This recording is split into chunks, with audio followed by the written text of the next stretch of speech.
At some point, someone told you that being broke was temporary, a phase, a rough patch. They didn't tell you it was expensive, not just emotionally expensive, mathematically expensive, because when you're broke, the price tag you see is never the price you pay. You pay more. You always pay more. More for food, more for housing, more for transportation, more for credit, more for mistakes you can't afford to make. And the strangest part is this. None of it looks like a scam when you're inside it. It looks normal. It looks like just how things are. This is the math of being broke. And once you see it, it's hard to unsee. Right now, this matters more than people want to admit. Wages are sticky. Prices are not. Debt is marketed like relief. And financial literacy is treated like a personality trait instead of a structural issue. Most conversations about money assume you start with slack, a little margin, a buffer, time to plan. But millions of people don't live there.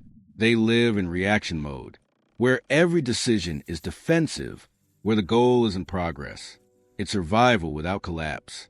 And when you live there long enough, the system quietly charges you interest on being human. Let's start small. Groceries. If you have money, groceries are cheap. You buy in bulk. You wait for sales. You drive to the cheaper store farther away. You stock your freezer. If you're broke, groceries are expensive. You buy what you can afford a day, not what's cheapest per unit. You shop at the nearest place because gas costs money too. You buy smaller packages with higher margins. You skip sales because sales require timing and storage. Two households buy the same food. One pays 30% less. The difference is intelligence. It's liquidity. That pattern repeats everywhere. Take transportation. If you have savings, you buy a reliable used car. Lower monthly costs. Fewer breakdowns. Cheaper insurance. If you don't, you finance a worse car at a higher rate. Or you rely on public transit that eats time instead of cash. Or ride shares that quietly drain your income in small, forgettable chunks. Every option available to you is more expensive over time, not because you chose poorly, because cheaper options require upfront money. This is a core mechanic. Poverty charges interest. Housing makes this brutally clear. If you have money, you get approved. You negotiate. You lock in stable payments. You build equity. If you don't, you rent, often in worse conditions. Often with fewer protections, often with sudden rent increases that don't care about your paycheck. Over 10 years, the renter pays more than the homeowner, not because rent is luxurious, because ownership is subsidized by access, and that access is priced. Now add credit. Credit cards are framed as tools, flexible, convenient, rewarding, but rewards only exist for people who don't need the credit. If you pay in full every month, the card works for you. If you don't, you work for the card. Interest compounds quietly. Fees pile up invisibly. A $500 emergency becomes a $900 obligation, then a $1,200 one. And here's the trick. Emergencies are more frequent when you're broke. Your car breaks more often because it's older. Your health costs more because prevention requires money. Your job is less forgiving because you're more replaceable. So you use credit more often, which makes you poorer, which increases the odds of the next emergency. It's a loop, not a failure of discipline, a feedback system. The system doesn't punish you for being irresponsible. It punishes you for being exposed. Now zoom out. Time is money, but only if you're allowed to convert it. If you're salaried, time can be optimized, meetings rescheduled, work done remotely, errands batched. If you're hourly, time is rigid. Miss a shift, lose income. Leave early, lose income. Arrive late because the bus ran behind, lose income. So you pay with time instead of cash. Longer commutes, more waiting, more friction. And that time cost compounds too. Less time to rest, less time to plan, less time to compare options. Decision fatigue sets in. You default to what's easiest, not what's cheapest, which costs more. Again, not a personal flaw, a constraint. Even fees are different when you're broke. Overdraft fees, late fees, penalty fees. They're marketed as consequences. They function as taxes on volatility. when your balance hovers near zero. Timing errors are expensive. A charge clears before deposit. A bill posts earlier than expected. A subscription you forgot about renews. Each mistake costs $35, sometimes more.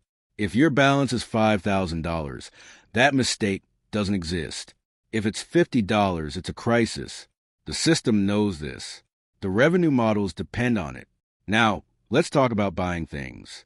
If you have money, you buy quality. Once. If you don't, you buy cheap. Again, and again, and again. The boots fall apart. The appliance breaks. The phone dies. You replace instead of repair. Not because you want to, because repairs require cash and patience. Over time, the cheap option costs more, but only if you can afford the expensive one up front. This is not irony. It's design. Public narratives love to flatten this. You should budget. You should plan. You should think long-term. But long-term thinking requires short-term safety. You can't optimize a system you're barely surviving. And the cruelest part is how invisible this math is from the outside. From a distance, it looks like bad choices, impulse spending, poor planning. Up close, it looks like triage. What can I pay today? What can wait? What will break first if I don't fix it now? That's not consumer behavior. That's emergency management. Now layer in inflation. Inflation hurts everyone, but it hurts the poor first and hardest. Because the poor spend a higher percentage of income on necessities. Food, housing, energy. When prices rise, there's nothing to cut back. There's no luxury margin to trim. So inflation isn't evenly distributed. It's regressive by default. Meanwhile, asset holders are insulated, sometimes even rewarded. If you own property, rising rents help you. If you own stocks, pricing power protects margins. If you have debt at fixed rates, inflation erodes what you owe. If you don't own assets, inflation is pure extraction. And then comes the advice cycle. During booms, we celebrate risk. During busts, we preach responsibility. When markets rise, leverage is smart. When they fall, debt is reckless. The rules don't change. The narrative does. People are told to invest early, but not told that investing early requires money you don't need tomorrow. They're told to build credit, but not told that credit histories are built on borrowed time and tolerated mistakes. And when they fall behind, the system doesn't slow down to let them catch up. It accelerates. Interest compounds faster. Fees stack tighter. Options disappear. This is where the math becomes uncomfortable, because the system isn't broken. It's optimized. Optimized to extract more from people with less, because they have fewer alternatives. Choice is expensive. Lack of choice is profitable. That's why payday loans exist.